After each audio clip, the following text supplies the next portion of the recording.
మనకు 12 రాశులు, ద్వాదశ రాశులు. ద్వాదశ రాశులలో గురుడు 365 రోజులకు ఒకసారి తన స్థానం మారుతూ ఉంటాడు. ఆ మారుతున్నటువంటి ఒక్కొక్క స్థానంలో ఒక్కొక్క రాశి ఉంటుంది. మొన్న గత సంవత్సరం మీనంలో ఉన్నటువంటి గురుడు మేషంలోకి ప్రవేశించినప్పుడు గంగా నది పుష్కరాలు జరిగాయి.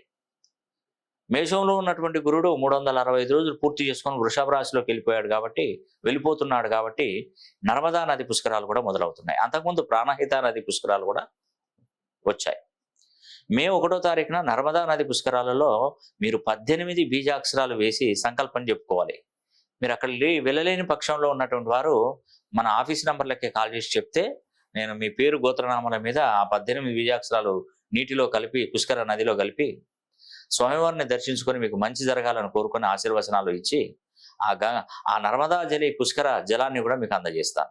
మే 1వ తారీఖు నుండి 12వ తారీఖు వరకు నర్మదా నది పుష్కరాలు జరుగుతాయి. సరిగ్గా గురుడు మేషరాశి నుండి వృషభ రాశిలోకి మే 1వ తారీఖున ప్రవేశించబోతున్నాడు. ప్రవేశించిన నాటి నుండి మొదటి 12 రోజులు పుష్కరాలు జరుగుతాయి. వృషభ రాశిలోకి గురువుడు ప్రవేశించాడు కాబట్టి నర్మదా నది పుష్కరాలు ప్రారంభమవుతాయి.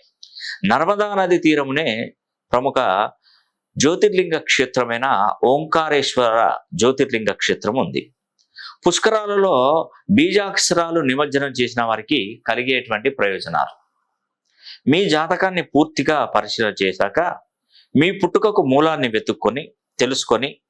తెలుసుకున్న మూలాన్ని మంత్రశక్తిగా అతి పవిత్రమైనటువంటి గోమతి చక్రాలపై లిఖించి వాటిని పుష్కర సమయంలో నిమజ్జనం చేస్తే మనకున్నటువంటి కర్మలు తొలగి అదృష్టవంతులు అవుతాం.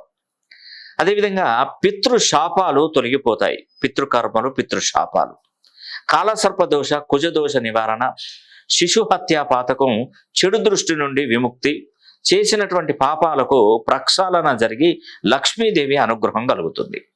ఈ పుష్కరాలు మధ్యప్రదేశ్లో గల నర్మదా నది తీరంలో వెలిసిన ఓంకారేశ్వర జ్యోతిర్లింగ క్షేత్రం నుండి మొదలవుతాయి. పుష్కరాలకు వెళ్ళలేని వారు మాకు తెలియపరచండి.